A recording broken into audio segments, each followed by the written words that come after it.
오늘은 우리 디모데후서 4장 1절부터 8절을 읽습니다. 우리 함께 묵상할 주제는 전도인의 일, 전도인의 일, 전도자의 삶, 이런 의미가 됩니다. 우리 전도자의 삶을 위해서 우리 암송할 성구 디모데후서 3장 5절 우리 함께 암송합니다. 경건의 모양은 있으나 경건의 능력을 부인하는 자니 이 같은 자들에게서 내가 돌아서라. 디모데후서 3장 5절. 이 경건의 모양, 전도자의 모양, 전도자의 능력. 우리가 예수 믿고 이 땅에서 구원받았다고 하는 것은 이 땅에서 전도자의 삶을 고백하는 과정이라고 하겠습니다. 우리가 오늘도 이 한날을 통해서 하나님이 우리에게 베풀어 주신 전도자의 삶을 위한 이 축복의 시간, 우리가 이것을 어떻게 감당해야 할 것인가. 오늘 디모데후서 4장 5절입니다. 그러나 너는 모든 일에 근신하여 고난을 받으며 전도인의 일을 하며 내 직무를 다하라. 오늘 이 하루가 우리 한 사람 한 사람 하나님께서 전도자의 일을 감당하도록 새날을 허락해 주셨습니다. 그날이 오늘 나로 하여금 어떻게 그 직무를 다하라고 하시는가. 두 가지를 강조합니다. 세번역 성경에 보면 그러나 그대는 모든 일에 정신을 차려서, 정신을 차려야 된다. 우리가 속담에도 호랑이에게 물려가도 정신만 차리면 살 수 있다고 교훈했던 것처럼 이 복잡하고 이 분주한 시대에 정신을 차려서, 두 번째 고난을 참으며 그랬습니다. 우리가 전도자의 일을, 전도자의 직무를 잘 감당하기 위해서 정신을 차려야 하고 고난을 참아야 합니다. 그 고대 어느 왕이 나라의 현명한 사람 세 사람들을 초대해서 함께 식사를 하게 됩니다. 그때 그 현명한 왕이 세 슬기로운 사람들에게 한 가지 질문을 합니다. 인간에게서 가장 고통스러운 일이 무엇인가요? 어떻습니까? 내가 내 삶을 기록해 가면서 나에게 가장 고통스러운 일이 무엇인가? 첫 번째 현자가 왕에게 이런 답을 합니다. 나이가 들어서 늙어서 가난하게 되는 것, 그것이 가장 고통스럽습니다.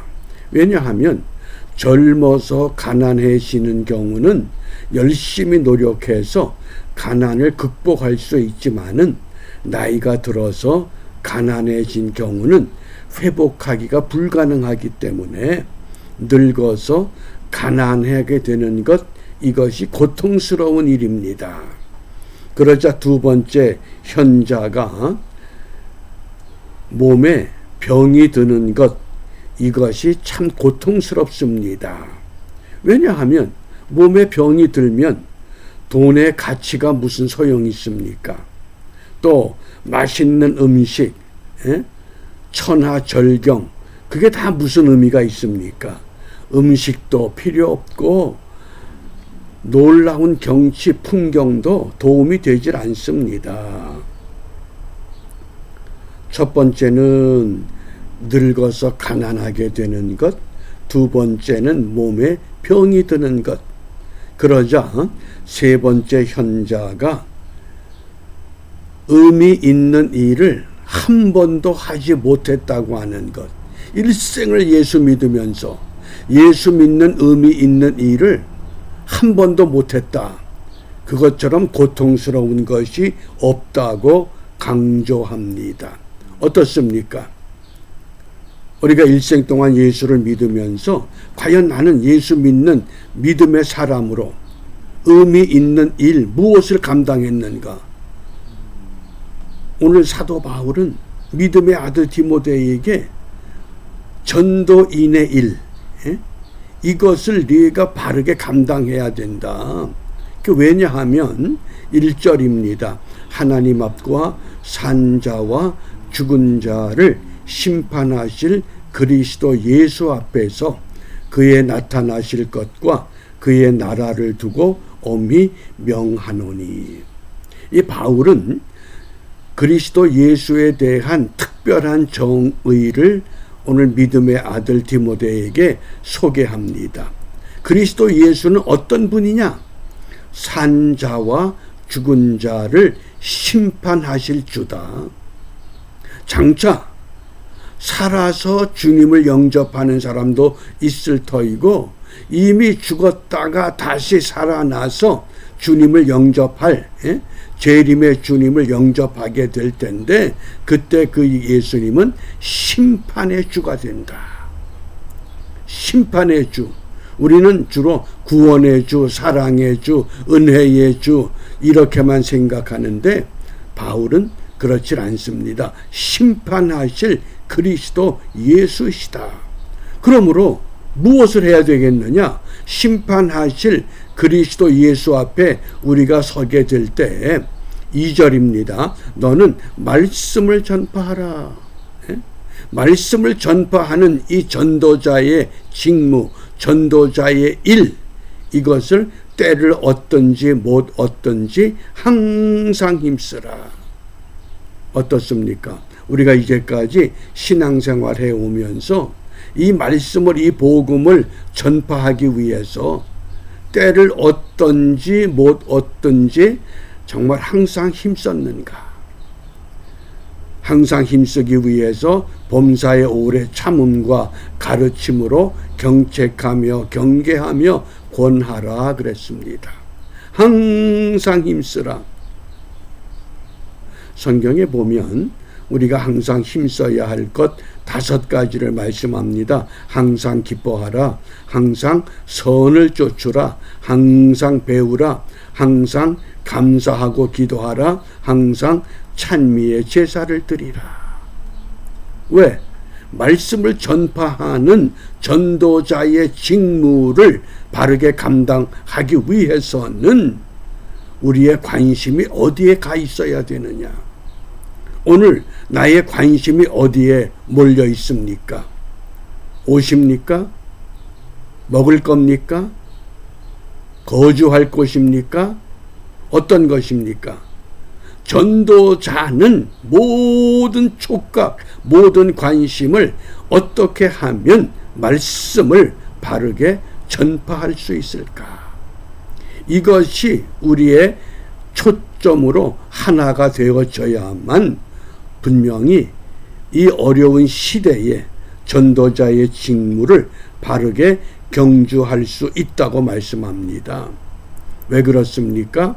3절과 4절에 보면 그 이유를 이렇게 말씀합니다. 때가 이르리니, 때가 이르리니 사람이 바른 교훈을 받지 아니하며, 올바른 가르침, 올바른 교훈, 그것 듣지 않는다는 겁니다. 왜냐하면 귀가 가려워서 자기의 사욕을 쫓을 스승을 많이 두고, 복음보다도 진리보다도 참된 것보다도 자기 사욕을 쫓을 스승, 자기 욕심을 채워주는 것. 어떤 정부가 세워지든 내 호주머니만 두둑하게 채워주면 된다. 그게 자기 사욕입니다. 참과 거짓을 구분하지 않고 옳고 그른 것이 기준이 아니라 자기 사욕을 쫓을 스승을 많이 두기 때문에, 그러므로 또 그 귀를 진리에서 돌이켜 허탄한 이야기를 쫓으리라. 얼마나 이 세대 사람들이 허탄한 것에 소망과 관심을 두고 살아갑니까? 아니 어떻게 저럴 수가 있을까? 아니 어떻게 저렇게 행동할 수 있을까? 지금 그런 일들이 우리 주위에서 비일비재하게 일어나고 있습니다. 정치인들 가운데서, 사법인들 가운데서, 경제인들 가운데서, 심지어 종교인들 가운데서까지, 그러니 사회 전반이 허탄한 이야기에 몸살을 앓고 있습니다. 어느 것 하나 우리가 방향을 정하고 따라갈 만한 본이 되는 것이 없는 그런 안타까운 현실입니다. 그러므로 우리가 이 아침에 무엇을 기도해야 되느냐? 야고보서 5장 20절 말씀입니다. 너희가 알 것은 죄인을 미혹한 길에서 돌아서게 하는 자가 그 영혼을 사망에서 구원하며 허다한 죄를 덮을 것이니라. 죄인을 미혹한 길에서 돌아서게 하는 것, 이게 전도자의 일이요, 전도자의 사명이요, 전도자의 직무라고 하는 겁니다. 이 혼탁한 현실에서 오늘 저와 여러분을 우리 하나님은 전도자로, 전도인으로 우리를 축복하셨습니다. 그러므로 오직 우리의 기도는 전도자의 삶을 회복하게 하옵소서. 전도자의 삶을 살아가게 하옵소서. 이 땅에서 어떤 것을 누리는 그것이 아니라 정말 나는 무명의 전도자일지라도 전도자의 삶을 바르게 감당할 수 있는 믿음으로, 이러한 믿음만이 오늘 다니엘서 12장 3절에 보면 많은 사람을 옳은 대로 돌아오게 한 자는 별과 같이 영원토록 빛나리라. 영원토록 빛날 수 있는 삶은 어떤 삶이냐? 한 생명이라도 주님 앞으로 이끌어낼 수 있는 믿음의 삶, 이것을 오늘 우리에게 말씀하십니다. 지혜로운 왕이 나라의 가장 현명한 사람들을 불러 모으고 인간에게 가장 고통스러운 일이 무엇인가 질문했을 때 어떤 사람은 늙어서 가난하게 사는 것, 어떤 사람은 몸에 병이 드는 것, 그런데 세 번째 사람은 의미 있는 일을 한 번도 하지 못하고 세상을 떠나는 것. 어떻습니까?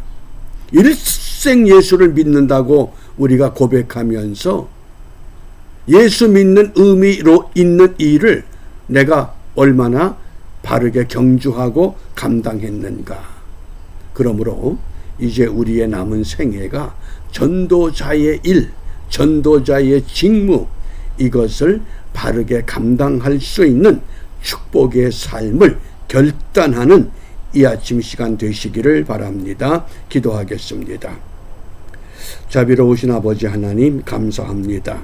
오늘 이 하루도 저희들의 입의 말과 우리의 행실이 전도자의 거룩함을 드러내는 은혜의 통로가 될 수 있도록 우리의 삶을 인도하여 주시옵소서.